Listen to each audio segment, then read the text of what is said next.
ನಮಸ್ಕಾರ ಎಲ್ಲ ವಿಷ್ಣುವಿನ ಅಭಿಮಾನಿಗಳಿಗೆ ಮತ್ತು ಕನ್ನಡ ಅಭಿಮಾನಿಗಳಿಗೆ ಇವತ್ತು ನಮ್ಮ ರಾಜಗೌಡರು ಫೋನ್ ಮಾಡಿದ್ರು, ಬನ್ನಿ DC ಆಫೀಸಲ್ಲಿ ಒಂದು ಮೀಟಿಂಗ್ ಇದೆ ಅಂತ.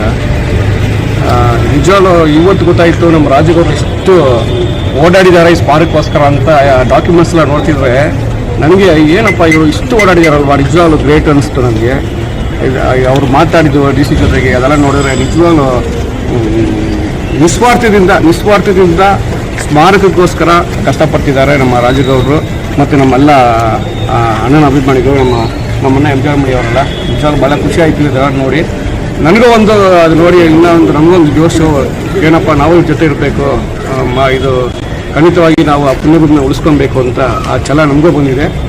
ಏನಂದರೆ ಇವತ್ತು DC ಸಾಹೇಬರು ನಮ್ಮ ಜೊತೆ ಒಂದು ಮೋರ್ ದೆನ್ 30 ಮಿನಿಟ್ಸ್ ಮಾತಾಡಿದ್ರು, ಎಲ್ಲ ಅರ್ಥ ಮಾಡ್ಕೊಂಡ್ರು, ಎಲ್ಲ ನೋಡಿ ಅದಕ್ಕೆ ಸ್ಪಂದಿಸ್ತೀನಿ ಅಂತ ಅವರು ನಮಗೆ ಮಾತು ಕೊಟ್ಟಿದ್ದಾರೆ. ಭಾಳ ಖುಷಿ ಆಯಿತು ಅವ್ರು ಮಾತಾಡಿದ್ರು ನೋಡಿ. ನಿಜವಾಗ್ಲೂ ನಮಗೆ ಅವ್ರು ಮಾತಾಡಿದ್ರು ನಮಗೆ ಎಲ್ಲ ಒಂದು ಆ ಕತ್ತಲೆಯಲ್ಲಿ ಬೆಳಕು ನೋಡಿದ ಒಂದು ಆಯಿತು. ಅಷ್ಟು ಚೆನ್ನಾಗಿ ಅವರು ನಮಗೆ ಸ್ಪಂದಿಸಿದ್ರು ಅವರು DC ಅವರು. ಇದ್ರ ಜೊತೆಗೆ ಏನಂದರೆ ಇವಾಗ 18, 19, 20 ಏನು ನಾವು ಸತ್ಯಾಗ್ರಹ ಮಾಡಬೇಕಂತ ಇದ್ದೀವಿ.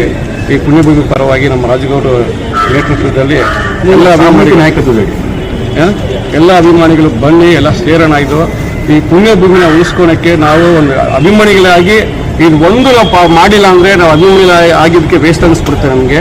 ದಯವಿಟ್ಟು ಬನ್ನಿ, ಎಲ್ಲರೂ ಸೇರಿ ಸರ್ಕಾರದ ಕಣ್ತರಿಸಿ ಆ ಜಾಗನ ನಾವು ತಗೊಳ್ಳೋದು ಒಂದು ಹೋರಾಟ ಮಾಡೋಣ ಅಂತ ಹೇಳಿ ನಾನು ಮಾತು ಮುಗಿಸ್ತೀನಿ. ಜೈ ಹಿಂದ್, ಜೈ ಕರ್ನಾಟಕ, ಜೈ ವಿಷ್ಣು.